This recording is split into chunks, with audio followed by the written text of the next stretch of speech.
All right, here we go. Marathon reading. I'm on to chapter 17 now from our book Hatch It by Gary Paulson. We started this in our class, and and COVID-19 shut down school, and I've continued to read it out loud because I believe in reading out loud to my class every day. I think it's important to listen to somebody else read and to hear a fluent reader. So here we go, chapter 17. It is very exciting right now. Brian has just survived being hit by a moose and a tornado, both on the same day.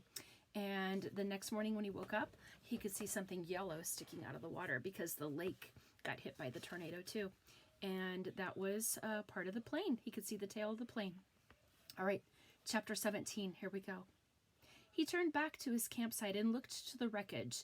He had a lot to do: rebuild his shelter, get a new fire going, find some food, or get ready to find some food, make weapons, and he had to work slowly because his ribs hurt. First things first, he tried to find some dry grass and twigs, then peeled bark from a nearby birch to shred into a fire nest. He worked slowly, but even so, with his new skill, he had a fire going in less than an hour. The flames cut the cool, damp morning, crackled, and did much to bring his spirits up, not to mention chasing away the incessant mosquitoes. With the fire going, he searched for dry wood. The rain had driven water into virtually all the wood he could find, and at last located some in a thick evergreen where the top branches had covered the lower dead ones, keeping them dry. He had great difficulty breaking them, not being able to pull much with his arm or chest muscles, but finally got enough to keep the fire going all day and into the night. With that, he rested a bit, eased his chest, and then set about getting a shelter squared away. Much of the wood from the original wall was still nearby, and up in back of the ridge he actually found a major section of the weave still intact. The wind had torn it out, lifted it, and thrown it to the top of the ridge, and Brian felt lucky once more that he had not been killed or more seriously injured, which would have been the same, he thought. If he couldn't hunt, he would die, and if he were injured badly, he would not be able to hunt. He jerked and dragged wood around until the wall was once more in place, crudely, but he could improve it later. He had no trouble finding enough pine boughs to make a new bed. The storm had torn the forest to pieces. Up in back of the ridge, it looked like a giant had become angry and used some kind of massive meat grinder on the trees. Huge pines were twisted and snapped off, blown sideways. The ground was so littered, with limbs and treetops sticking every which way, that it was hard to get through. He pulled enough thick limbs in for a bed, green and spicy with the new broken sap smell, and by the evening he was exhausted, hungry and hurting, but he had something close to a place to live in again, a place to be. Tomorrow, he thought as he lay in the darkness, tomorrow maybe the fish would be back, and he would make a spear and a new bow and get some food.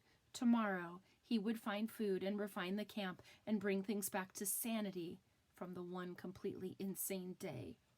He faced the fire, curving his back. He rested his head on his arm and began to sleep when a picture came to his head. The tail of the plane sticking out of the water. There it was, the tail sticking up, the inside of the plane. Nearly near the tail, somewhere, was the survival pack. It must have survived the crash because the plane's main body was still intact.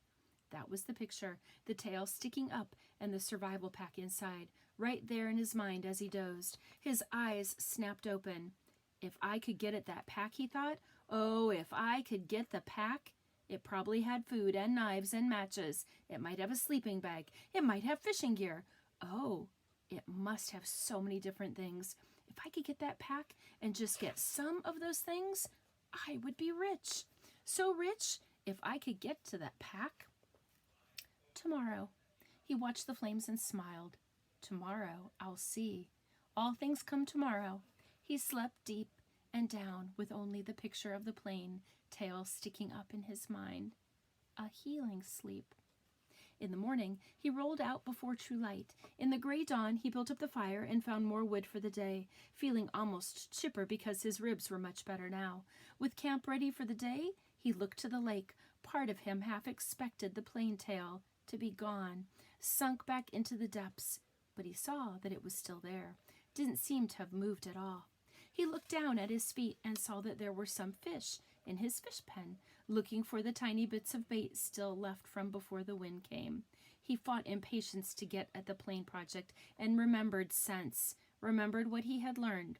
First food, because food made strength. First food, then thought, then action. There were fish at hand here, and he might not be able to get anything from the plane. That was all a dream. The fish were real, and his stomach, even his new shrunken stomach, was sending signals that it was savagely empty. He made a fish spear with 2 points, not peeling the bark all the way back, but just working on the pointed end. It took him an hour or so, and all the time he worked, he sat looking at the tail of the plane, sticking up in the air, his hands working on the spear, his mind working on the problem of the plane. When the spear was done, although still crude, he jammed the wedge between 2 points to spread them apart and went to the fishing pond. There were not clouds of fish, but at least 10, and he picked one of the larger ones, a round fish, almost 6 inches long, and he put the spear point in the water, held it, then thrust with a flicking motion of his wrist when the fish was just above the point. The fish was pinned neatly, and he took 2 more with the same ease, then carried all 3 back up to the fire. He had a fish board now, a piece of wood he had flattened with the hatchet that he leaned up by the fire for cooking the fish, so that he didn't have to hold it on a stick all the time. He put the 3 fish on the board, pushed the sharpened pegs through their tails into cracks in the cooking board, and propped it next to the reddest part of the coals. In moments, the fish were hissing and cooking with the heat, and as soon as they were done, or when he could stay on the smell no longer, he picked the steaming meat from under the loosened skin and ate it. The fish did not fill him, did not even come close. Fish meat was too light for that, but they gave him strength.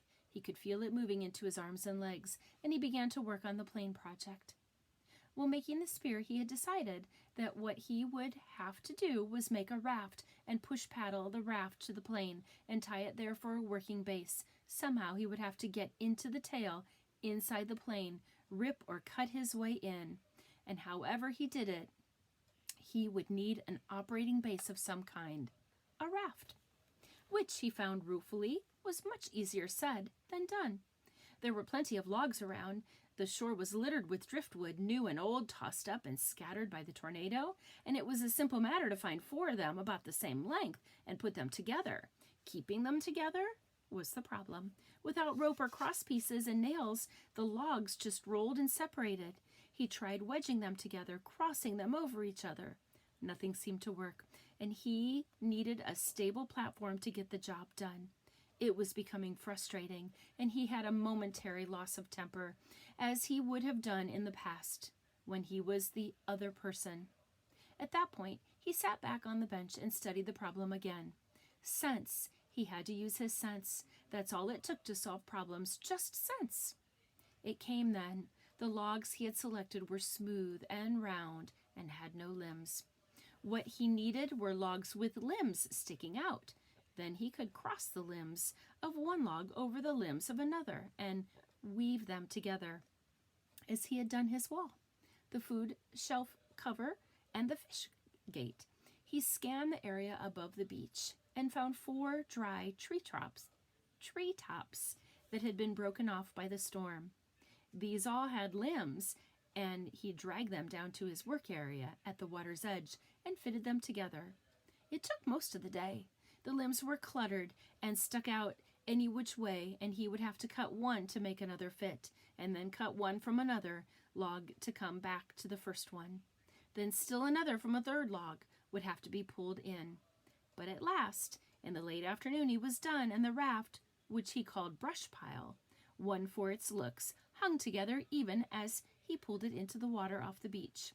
It floated well, if low in the water, and in the excitement, he started for the plane. He could not stand on it, but would have to swim alongside.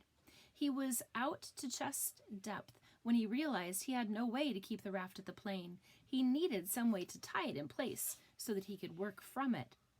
For a moment, he was stymied. He had no rope, only the bowstring and the other cut shoelace of his tennis shoe, which were now close to dead, his toes showing at the tops, and he remembered his windbreaker, and he found the tattered part he'd used for the arrow pouch. He tore it into narrow strips and tied them together to make a rope or tie down about 4 feet long. It wasn't strong. He couldn't use it to pull a Tarzan and swing from a tree, but it should hold the raft to the plain. Once more, he slid the raft off the beach and out into the water until he was chest deep. He had left his tennis shoes on the shore, and when he felt the sand turn to mud between his toes, he kicked off the bottom and began to swim. Pushing the raft, he figured, was like trying to push an aircraft carrier. All the branches that stuck down into the water dragged and pulled, and the logs themselves fought any forward motion. And he hadn't gone about 20 feet when he realized that it was going to be much harder than he thought to get the raft to the plain. It barely moved, and if he kept going this way, he would just about reach the plain at dark. He decided to turn back again, spend the night, and start early in the morning, and he pulled the raft once more onto the sand and scraped it dry with his hands. Patience. He was better now with impatience still ground at him a bit, so that he sat at the edge of the fish pond with his new spear and took 3 more fish, cooked them up, and ate them, which helped to pass the time until dark. He also dragged in more wood, endless wood, and then relaxed and watched the sunset over the trees in back of the ridge. West, he thought. I'm watching the sun in the west. And that way is north, where his father was. And that way is east, and that way south. And somewhere to the south and east, his mother would be. The news would be on the television. He could visualize more easily his mother doing things than his father because he had never been to where his father lived now. He knew everything about how his mother lived. She would have the small television on the kitchen counter on and be watching the news and talking about how awful it was in South Africa or how cute the baby in the commercial looked, talking and making sounds, cooking sounds. He jerked his mind back to the lake. There was great beauty here, almost unbelievable beauty. The sun exploded the sky, just blew up with the setting color, and that color came down into the water of the lake, lit the trees. Amazing beauty, and he wished he could share it with somebody and say, look there, and over there, and see that? But even alone, it was beautiful, and he fed the fire to cut the night chill. There it is again, he thought, that late summer chill to the air, the smell of fall. He went to sleep thinking a kind of reverse question. He did not know if he would ever get out of this, could not see how it might be. But if he did somehow get home and go back to living the way he had lived, would it be just the opposite? Would he be sitting watching television and suddenly think about the sunset up in the back of the ridge or wonder how the color looked in the lake? Sleep. In the morning, the chill was more pronounced, and he could see tiny wisps of vapor from his breath. He threw wood on the fire and blew until it flamed, then banked the flames to last and went down to the lake. Perhaps because the air was so cool and the water felt warm as he waded in, he made sure the hatchet was still on his belt and the raft still held together. Then set out, pushing the raft kick-swimming toward the tail of the plain.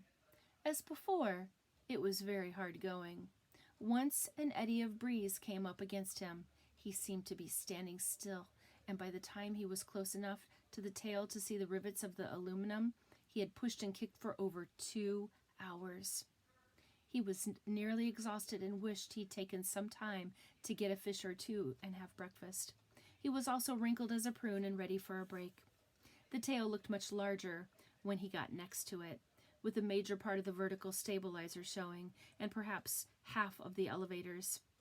Only a short piece of the top of the fuselage, the plane's body toward the tail, was out of the water, just a curve of aluminum, and at first he could see no place to tie the raft. But he pulled himself along the elevators to the end, and there he found a gap that went in by the hinges where he could feed his rope through. With the raft secure, he climbed on top of it and lay on his back for 15 minutes, resting and letting the sun warm him. The job, he thought, looked impossible. To have any chance of success, he would have to be strong when he started. Somehow, he had to get inside the plane. All openings, even the small rear cargo hatch, were underwater, so he couldn't get at them without diving in and coming up inside the plane, where he would be trapped. He shuddered at the thought and then remembered that that was the front of the plane down in the bottom of the lake, still strapped in the seat, the body of the pilot, sitting there on the water. Brian could see him, the big man with his hair waving in the current, his eyes open. Stop, he thought. Stop now. Stop that thinking. He was nearly at the point of swimming back to the shore and forgetting the whole thing, but the image of the survival pack kept him going. If he could get it out of the plane, if he could just get into it and pull something out, a candy bar, even that, just a candy bar, it would be worth it. But how to get inside the plane? He rolled off the raft and pulled himself around the plane. No openings. 3 times he put his face down in the water and opened his eyes and looked down. The water was murky, but he could see perhaps 6 feet, and there was no obvious way to get into the plane. It was blocked. And that is the end of chapter 17.